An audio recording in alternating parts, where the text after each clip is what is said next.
காலை 6 மணி இருக்கும். விஸ்வா அப்பொழுது தூங்கிக் கொண்டிருக்க, இந்துஜா பாப்பாவிற்கு பால் கொடுத்து கொண்டிருந்தாள். அப்பொழுது பாப்பா திடீரென தனது சின்னஞ்சிறு கைகளால் இந்துஜாவின் முகத்தை தட்டி மா மா என்று ஒரு மழலை சத்தம் எழுப்பினாள்.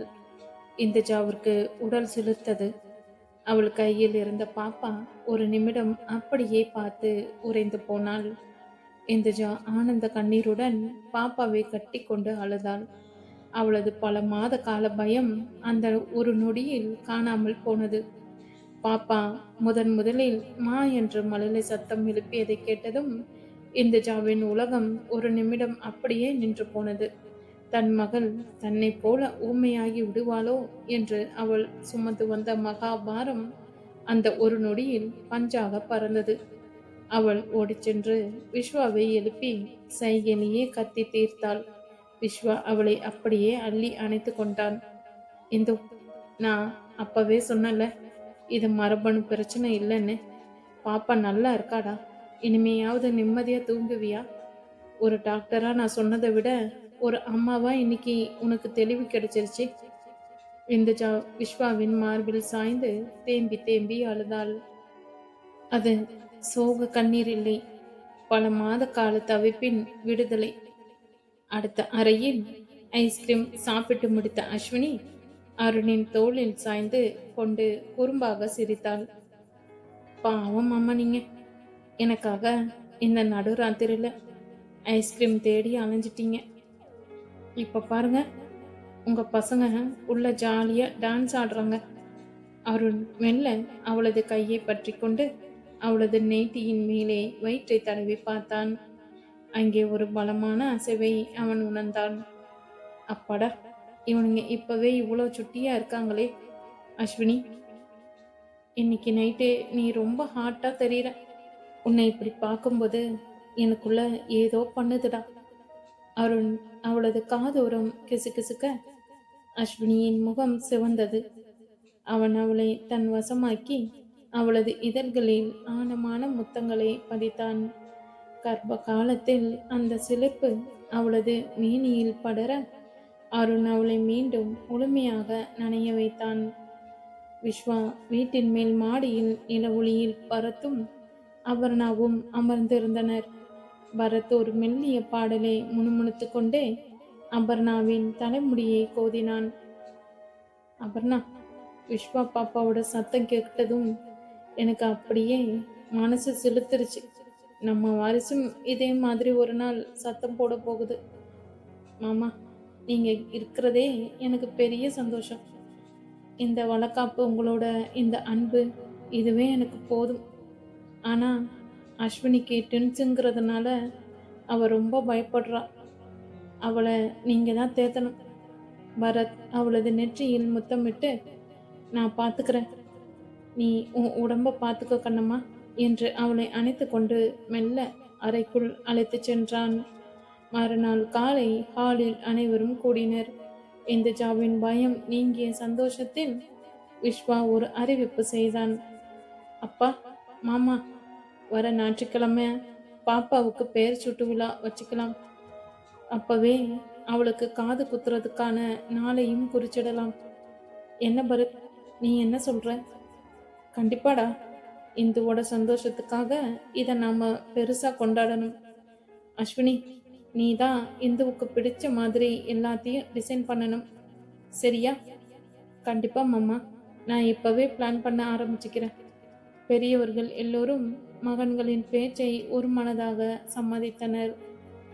அன்று இரவு அருண் அஸ்வினியின் கால்களில் மெல்ல எண்ணெய் தடவி மசாஜ் செய்ய அஸ்வினி கணவனின் தீண்டலில் அப்படியே உருகி போனாள். நான் உன்னை ரொம்ப மென்மையாக தான் கையாள போகிறேன், ஆனால் என் காதலில் எந்த குறையும் இருக்காது. அவன் அவளது ஆடையின் முடிச்சுகளை மெல்ல தளர்த்த அஸ்வினி அவனது மார்பில் சாய்ந்து கொண்டாள். அவர்களின் மூச்சுக்காற்று ஒன்றாக கலக்க அந்த இரவில் நிசப்தத்தில் மீண்டும் லீலை அரங்கேறியது. அஸ்வினியின் ஒவ்வொரு சினுங்களும் அருணுக்குள் ஒரு புதிய தாகத்தை ஏற்றியது. அவன் அவளை தனது அணைப்பால் சிறைப்பிடித்து அந்த நீண்ட இரவை வசந்தமாக்கினான். இப்படியே நாட்கள் சென்று கொண்டிருந்தது. அபர்ணா பரத் இன்னும் 2 மாதத்தில் 9வது மாத பிரசவம் ஆரம்பிப்பதால் மிகவும் கவனமாக இருக்க வேண்டும் என்று எண்ணி அவர்கள் விஸ்வா வீட்டிலேயே தங்கிவிட்டனர். அபர்ணாவின் மாதம் மாதம் செக்கப் செய்ய சென்னையில் உள்ள டாக்டரிடம் மாற்றிவிட்டனர். பரத் மட்டும் ரெக்கார்டிங்குக்காக பெங்களூரு போயிட்டு வந்து கொண்டு இருந்தான். விஸ்வாவின் குழந்தைக்கு பெயர் சுட்டு நாளும் வந்தது. அன்று ஞாயிற்றுக்கிழமை காலை விஸ்வாவின் வீடு பூக்களாலும் மாவிலை தோரணங்களாலும் அலங்கரிக்கப்பட்டு இருந்தது. மேடையில் இந்தஜா ஒரு பட்டு தேவதையாக அமர்ந்திருக்க, அவளது மடியில் அந்த மழலை தங்கம் தூங்கிக் கொண்டு இருந்தது. பாப்பா அவ்வப்போது கண் விழித்து தன் பிஞ்சு விரல்களால் இந்துவின் சேலையை பிடித்து கொள்வது காண்போரை கவர்ந்தது. விஸ்வா, நேரம் ஆச்சு, பாப்பாவை கையில் எடு, பெயர் வைக்கிற சடங்கு ஆரம்பிக்கலாம் என்று பரத் கூற, விஸ்வா பாப்பாவை தூக்கி கொண்டு அண்ணன் பரத்தின் அருகில் சென்றான். பரத் தான் அந்த பாப்பாவின் காதில் பெயரை சொல்ல வேண்டும் என்பது அனைவரின் விருப்பம். பரத் பாப்பாவின் காதில் மென்மையாக 3 முறை யாழினி யாழினி யாழினி என்ற பெயர் சுட்டி ஒரு தங்கச் சங்கிலியை குழந்தையின் கழுத்தில் போட்டனர். அபர்ணாவும் பரத்தும் யாழினி அந்த பெயரை கேட்டதும் இந்துஜாவின் கண்களில் நீர் வழிந்தது. இசை கருவியான யாழ் போன்ற மென்மையான குரல் தன் மகளுக்கு அமைய வேண்டும் என்ற அவளது ஆசை அந்த பெயரிலேயே நிறைவேறியது. பிறகு அருணும் அஸ்வினியும் குழந்தையின் காதில் பெயர் சொல்லி அவளுக்கு ஒரு மோதிரத்தை பரிசாக கொடுத்தனர். பெரியோர்கள் ஒவ்வொருவராக பரிசாக குழந்தைக்கு அணிவித்து குழந்தை தேவதையாக ஜொலித்தாள். விருந்த நேரத்தில் அருண் அஸ்வினியின் தட்டிலேயே அமர்ந்து அவளுக்கு ஊட்டி விட்டு கொண்டிருந்தான். அஸ்வினி, இந்த உருளைக்கிழங்கு வறுவலை சாப்பிடு, அப்புறம் அந்த பாயசத்தை குடி. பார், பரத் எப்படி அபர்ணாவை தாங்குறாருன்னு. நான் மட்டும் சும்மா இருப்பேனா? மாமா, எல்லாரும் பார்க்குறாங்க, எனக்கு வெக்கமா இருக்கு, நானே சாப்பிட்றேன். அருண் குரலை தாழ்த்தி, பார்க்கட்டும் அஸ்வினி, என் பொண்டாட்டிக்கு நான் ஊட்டி விட்டுறதுல யாருக்கு என்ன நஷ்டம்? நீ இப்போ 2 பேரை சுமந்துக்கிட்டு இருக்க, உனக்கு தேவையான தெம்ப நான் தான் தரணும். அருகில் இருந்த விஸ்வா, இங்க பாரு, என் பொண்ணு யாழினி அவ அம்மாவை விட உன்னையே தான் முறைச்சு பார்க்குறா. அவளுக்கே தெரிஞ்சிடுச்சு அவங்க அருண் பெரியப்பா ஒரு ரொமான்டிக் மன்னன்னு என்று கிண்டல் செய்ய அங்கிருந்த பெரியவர்கள் அனைவரும் சிரித்தனர். விழா முடிந்த இரவு அமைதி சூழ்ந்த போது அருண் அஸ்வினியை தூக்கி கொண்டு அறைக்குள் சென்றான். அஸ்வினிக்கு இப்பொழுது 6வது மாதம் தொடங்குவதால் அவளது நடையில் மெதுவாக இருந்தது. அஸ்வினி, இன்னைக்கு யாழினி பாப்பா பார்த்தப்போ எனக்கு நம்ம 2 குட்டிகளையும் பார்க்கணும் போல இருக்குடா. அவன் அவளது வயிற்றின் கைகளை மெல்ல கீழே இறக்கி அவளது தோள்களில் முத்தமிட்டான். அவனது கைகள் அவளது மேனியில் மென்மையாக வருடி அவளது நரம்புகளில் மின்னலை பாய்ச்சின. மாமா, மெதுவா, உங்க அன்பு எனக்கு மூச்சு முட்டுது. அருண் அவளது இதழ்களை தன் இதழ்களால் சிறைப்பிடித்து ஒரு நீண்ட முத்தத்தை பதித்தான். அந்த முத்தத்தில் அஸ்வினி தன்னை தொலைத்தாள். அருண் அவளது வயிற்றில் மென்மையாக தடவி, உள்ள இருக்கிற என் சிங்க குட்டிகளே, உங்க அப்பாவோட காதலை தொந்தரவு செய்யாம தூங்குங்க என்று கிசுகிசுத்தான். அந்த நள்ளிரவில் காமமும் காதலும் ஒன்றாக கலந்து ஒரு புதிய ராகத்தை மீட்டின. மறுநாள் காலை விஸ்வா தூங்கிக் கொண்டிருக்க இந்துஜா யாழினி பாப்பாவை தன் மார்போடு அணைத்து கொண்டிருந்தாள். அப்பொழுது பாப்பா திடீரென தனது பிஞ்சு கைகளால் இந்துவின் கன்னத்தை தட்டி, அம்மா அம்மா என்று மெல்லிய குரலில் அழைத்தாள். இந்துஜாவிற்கு உடல் சிலிர்த்தது. அவள் அஸ்வினியை சைகையில் கூப்பிட்டு கண்ணீருடன் காட்டினாள். அஸ்வினி ஓடி வந்து பாப்பாவை தூக்கி கொண்டாள். இந்து, கேட்டியா? பாப்பா அம்மான்னு கூப்பிட்டா. இனிமே உனக்கு எந்த பயமும் இல்லடா. உன் மக உனக்காக பேசுவா. இந்துஜா அஸ்வினியை தழுவிக்கொண்டு அழுதாள். விஸ்வா இதை கண்டுவிட்டு, இந்துஜாவின் மகிழ்ச்சியான செய்தியை தொடர்ந்து குடும்பத்தினர் அனைவரும் ஒரு முடிவுக்கு வந்தனர். அபர்ணாவிற்கு 9வது மாதம் தொடங்குவதால் அவளுக்கு தேவையான வளகாப்பு சடங்குகளை சென்னையிலே பிரம்மாண்டமாக நடத்த திட்டமிட்டனர். இந்த அறிவிப்பு அனைவரையும் உற்சாகப்படுத்தியது. கணவன்மார்கள் மூவரும் மனைவிகளுக்கு தேவையான அனைத்து துணிமணிகளும் ஆபரணங்களும் அவர்களே வாங்கி வந்து மனைவிகளை சந்தோஷப்படுத்தினர். பிறகு பரத்தின் அம்மா அப்பாவுக்கும் அபர்ணாவின் அம்மா அப்பாவுக்கும் அதேபோல் அருண் இந்து பெற்றவர்களுக்கும் பரத் அவர்களுக்கு துணிகளை வாங்கி வந்து பரிசளித்தான். பரத்தின் இந்த செயலை கண்டு அனைவரும் சந்தோஷமடைந்தனர். சென்னையில் அபர்ணாவிற்கு 9வது மாத வளைகாப்பிற்கான ஏற்பாடுகள் ஜோராக நடந்து கொண்டிருந்தன. இன்னும் 2 நாட்களில் விழா என்று இருக்கையில் அன்று நள்ளிரவு அபர்ணாவுக்கு திடீரென முதுகு வலியும் வயிற்று வலியும் ஏற்பட்டது. அபர்ணா வலியில் துடித்தபடி, மாமா, வலி தாங்க முடியல மாமா, இன்னும் 2 வாரம் இருக்குன்னு டாக்டர் சொன்னாங்களே. பரத் பதறி போனான். அவன் அபர்ணாவை அப்படியே அள்ளி தூக்கி கொண்டு காரில் மருத்துவமனைக்கு விரைந்தான்.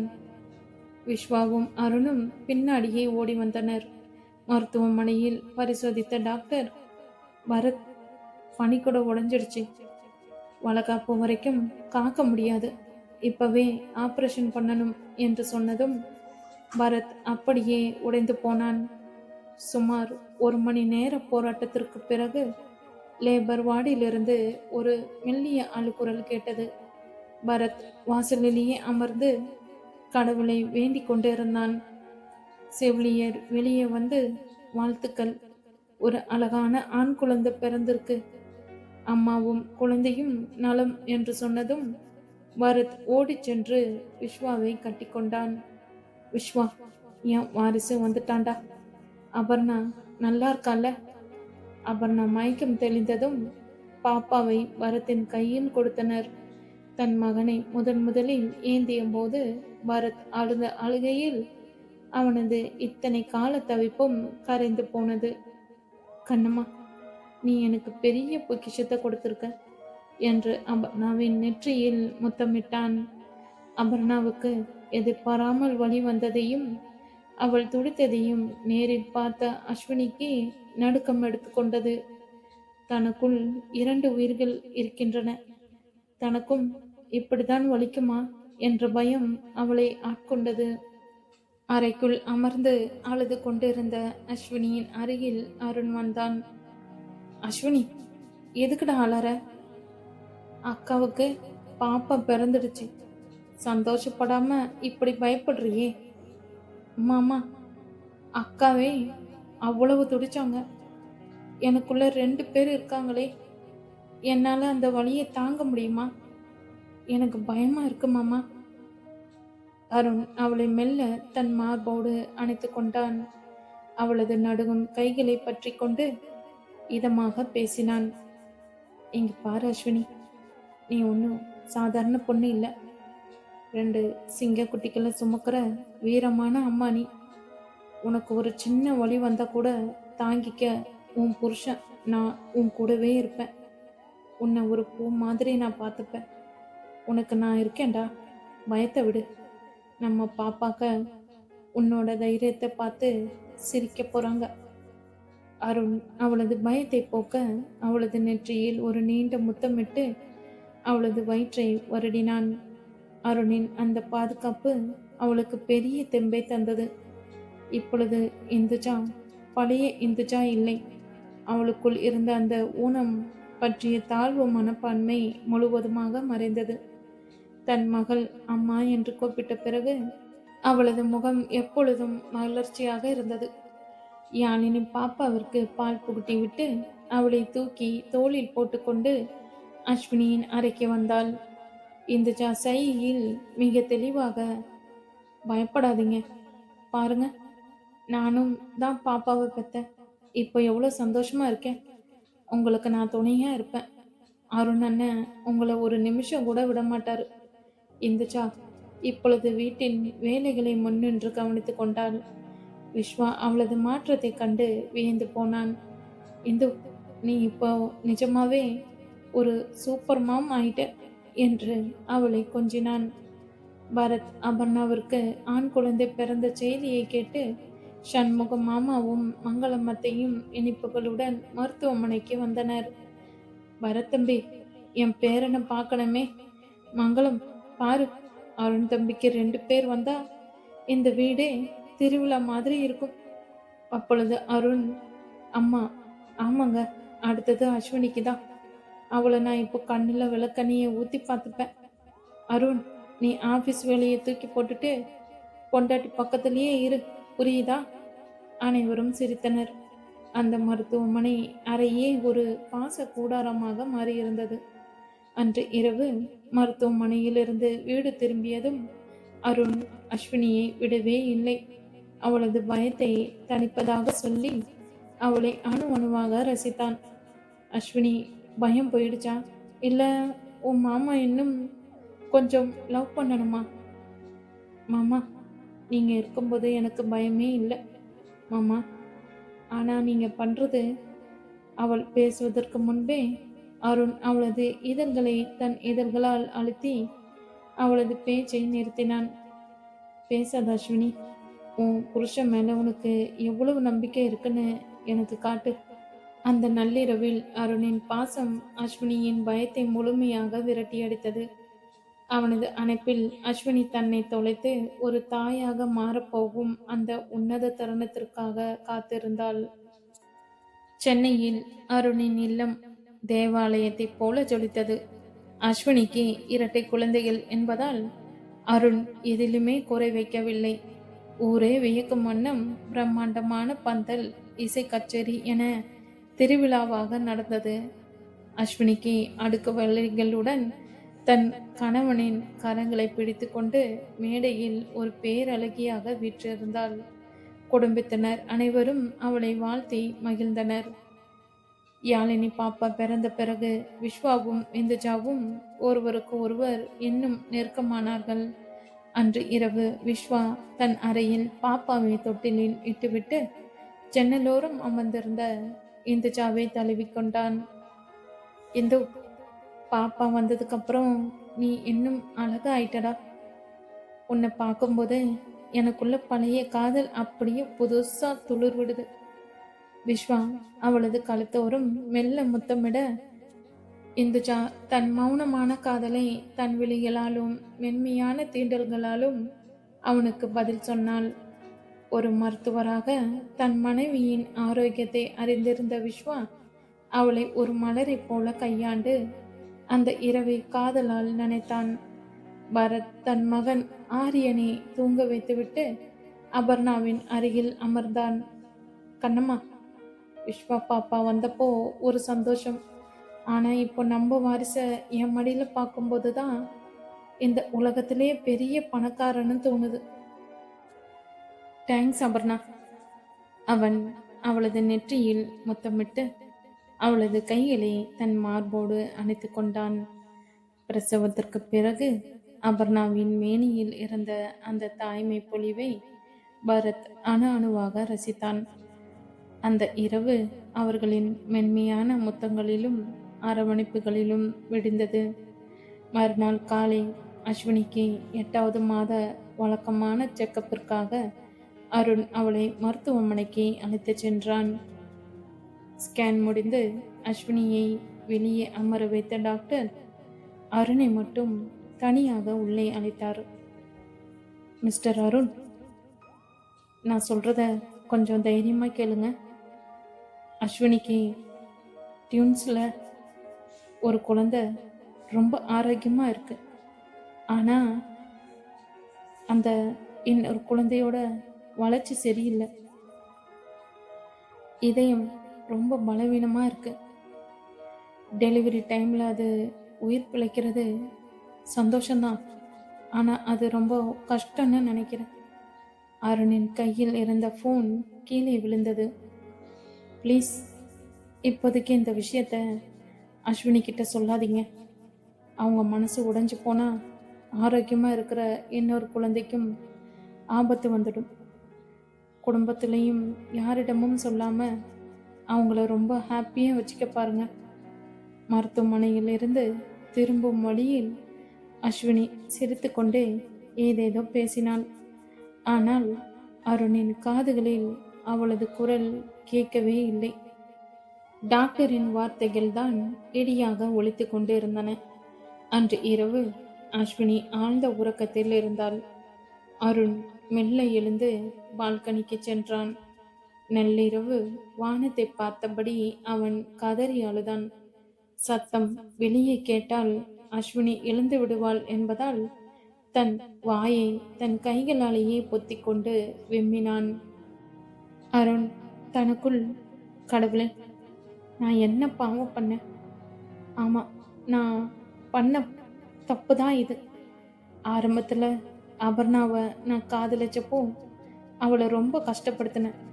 பிறகு திருமணம் முடிச்சதுக்கு அப்புறமா அவங்கள திட்டி தீர்த்தேன். இதை தடுக்க வந்த அம்மாவை தள்ளி விட்டு அவங்க ஆப்ரேஷன் வரைக்கும் போய் பிழைத்தது வந்த அதிசயம். அவங்க காதலை பிரிக்க நினைச்சேன். அவங்கள எவ்வளவோ காயப்படுத்தினேன். அந்த பாவத்தோட சம்பளம் தான் இன்னைக்கு என் ஒரு குழந்தைக்கு இப்படி ஒரு சோதனையா? என் பாவம் என் குழந்தையை ஏன் கொல்ல பார்க்குது? அவன் தரையில் அமர்ந்து தன் தலைமுடியை பீத்து கொண்டு அழுதான். அஸ்வினியின் முகத்தை பார்க்கவே அவனுக்கு கூச்சமாக இருந்தது. அவளிடம் எதை மறைக்க கூடாதோ அதையே ஒரு பெரிய மலையாக சுமந்து கொண்டு அவன் தினம் செத்து கொண்டு இருந்தான். மறுநாள் காலை ஹாலில் அனைவரும் அமர்ந்திருந்தனர். அருணின் அம்மா பூங்கொடி அஸ்வினிக்கு ஊட்டச்சத்து உணவுகளை கொடுத்து கொண்டு இருந்தார்.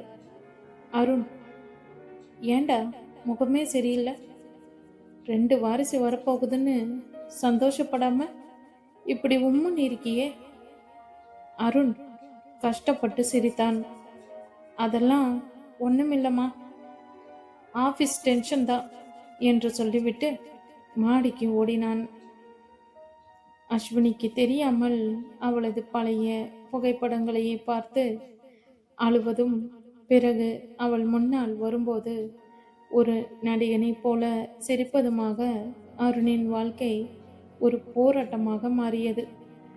தன் ஒரு குழந்தையை காப்பாற்ற முடியாமல் போகுமோ என்ற பயமும், தன் துரோகத்தின் விளைவு இது என்ற குற்ற உணர்வும் அவனை உருக்கி போட்டது. அருண் மாடிக்கு ஓடியதை அப்பொழுது அங்கே வந்த விஸ்வா கவனித்து கொண்டே இருந்தான். ஒரு டாக்டராகவும் அருணின் முகத்தில் இருந்த அந்த பயம் அவனுக்கு புரிந்தது. மெல்ல மாடிக்கு சென்ற விஸ்வா அருண் பால்கனியின் சுவரில் சாய்ந்து கொண்டு வெறித்து பார்த்தபடி நிற்பதை கண்டான். அருண், என்னாச்சு? செக்கப் முடிஞ்சு வந்தப்பவே நீ ஒரு மாதிரி தான் இருக்க. அஸ்வினிக்கு ஏதாவது பிரச்சனையா? என்கிட்ட மறக்காத, நானும் ஒரு டாக்டர் தான். அருண் விஸ்வாவை பார்த்ததும் மீண்டும் உடைந்து போனான். அவனது சட்டையை பிடித்து கொண்டு விம்பினான். விஸ்வா, நான் செஞ்ச பாவண்டா. அன்னைக்கு அபர்ணாவுக்கும் பரத்துக்கும் நான் செஞ்ச துரோகம்தான் இன்னைக்கு என் குழந்தைய இப்படி பலி கேட்குது. அருண் டாக்டரின் வார்த்தைகளை சொன்னதும் விஸ்வா ஒரு நிமிடம் அதிர்ந்து நின்றான். அருண், இது மெடிக்கல் கண்டிஷன். இதுக்கும் உன் பழைய கோபத்துக்கும் சம்மந்தம் இல்லை. இப்போ அஸ்வினிக்கு தெரியாம இதை எப்படி கையாள போகிறோம்ங்கிறது தான் முக்கியம். நீ இப்படி அழுதா அஸ்வினி கண்டுபிடிச்சிடுவா. விஸ்வாவுக்கு துக்கம் தாங்க முடியவில்லை. இருந்தாலும் மனதை தேற்றிக்கொண்டு ஒரு குழந்தையாவது ஆரோக்கியமாக பிறக்க வேண்டும். அதற்காக நீ இதை மறைத்துதான் ஆக வேண்டும் அஸ்வினியிடம். அஸ்வினிக்கு அருணிடம் ஏதோ மாற்றம் தெரிந்தது. முன்னெல்லாம் அவளை தொட்டு தொட்டு பேசும் அருண் இப்பொழுது அவளது வயிற்றை தடவவே பயப்படுகிறான். அவளது கண்களை நேருக்கு நேர் பார்க்க தவிர்க்கிறான். அன்று இரவு அஸ்வினி கட்டிலில் அமர்ந்து அருணை தேடினாள். அருண் தரையில் அமர்ந்து ஏதோ ஒரு புத்தகத்தை பார்ப்பதைப் போல பாசாங்கு செய்தான். மாமா, இங்க வந்து என் பக்கத்துல உட்காருங்க. அன்னைக்கு செக்கப் போனதுல இருந்து நீங்க என் கூட சரியாவே பேசல. டாக்டர் ஏதாவது சொன்னாங்களா? என் பாப்பாக்கள் 2 பேரும் நல்லா இருக்காங்க தானே? அருண் சட்டென்று எழுந்து அவளை அணைத்து கொண்டான். அவனது கைகள் நடுங்கின. என்ன அஸ்வினி இப்படி பேசிட்ட? அவங்க ரொம்ப நல்லா இருக்காங்க. எனக்கு எனக்கு ஆஃபீஸில் ஒரு பெரிய லாஸ். அந்த டென்ஷன் தான். நீ எதுவும் யோசிக்காத. தூங்கு செல்லும். அருண் அவளுக்கு போர்வையை போர்த்திவிட்டு திரும்பிக் கொண்டான். அவனது முதுகிற்கு பின்னால் அவனது கண்ணீர் தலையணையை நனைத்து கொண்டிருந்தது. அடுத்த நாள் காலையில் பரத் தன் மகன் ஆரியனை தூக்கி கொண்டு அங்கே வந்தான். அருண், என்னடா? அஸ்வினிக்கு 8வது மாதம் முடிய போகுது. அவளுக்கு பிடிச்சமான அந்த பழைய கிராமத்து மிட்டாய்களை பெங்களூர்ல இருந்து வாங்கிட்டு வந்திருக்கேன். அஸ்வினி, இங்க வாமா. பரத் அஸ்வினியிடம் காட்டிய அந்த பாசம் அவருடைய இன்னும் சுட்டது. யாரை நான் நினைத்தேனோ அவரே இன்னைக்கு என் வாரிசுக்காக தவிக்கிறார். நான் எவ்வளோ பெரிய துரோகி என்று அருண் உள்ளுக்குள் புழுங்கினான். பரத் அருணின் அருகில் வந்து, அருண், ஒரு அப்பாவா உனக்கு இப்போ பயம் இருக்கும். எனக்கும் அபர்ணா விஷயத்துல அப்படிதான் இருந்தது. ஆனா தைரியமா இரு, விஸ்வா இருக்கான், நான் இருக்கேன் என்று அவன் தோளை தட்டினான். பரத்தின் அந்த பெரிய மனசு அருணின் நெஞ்சை கிழித்தது. இந்துஜா இப்பொழுது ஒரு தாயாக தன் உலகத்தை ரசித்தாலும் அவளது நுணுக்கமான கவனிப்பு அருணின் மேல் விழுந்தது. அருண் சாப்பாட்டு தட்டில் கையை வைத்து கொண்டு சாப்பிடாமல் இருப்பதையும் அஸ்வினி கூப்பிடும்போது திடுக்கிடுவதையும் அவள் கவனித்தாள். சைகையில் விஸ்வாவிடம் கேட்டாள், விஸ்வா, அருண் அண்ணனுக்கு என்னாச்சு? அவர் இப்பெல்லாம் ரொம்ப சோகமாவே இருக்காரு. இப்பெல்லாம் அடிக்கடி நம்ம வீட்டுக்கு வராரு. உங்ககிட்ட சோகமாவே பேசிக்கிட்டே இருக்காரு. ஒரு நிமிஷம் கூட அஸ்வினியை விட்டு பிரிஞ்சு இருக்க மாட்டாரு. வெளியே வந்தா கூட அஸ்வினி கிட்ட ஃபோன் பண்ணி பேசிக்கிட்டே இருப்பாரு. எப்பவுமே அஸ்வினியை அருண் அண்ணா ரொமான்ஸ் பண்ணிக்கிட்டு இருப்பாங்க. அவங்களுக்குள்ள ஏதாவது பிரச்சனையா என்ற சைகையால் அருணுக்கு தெரியாமல் விஸ்வாவிடம் கேட்டாள்.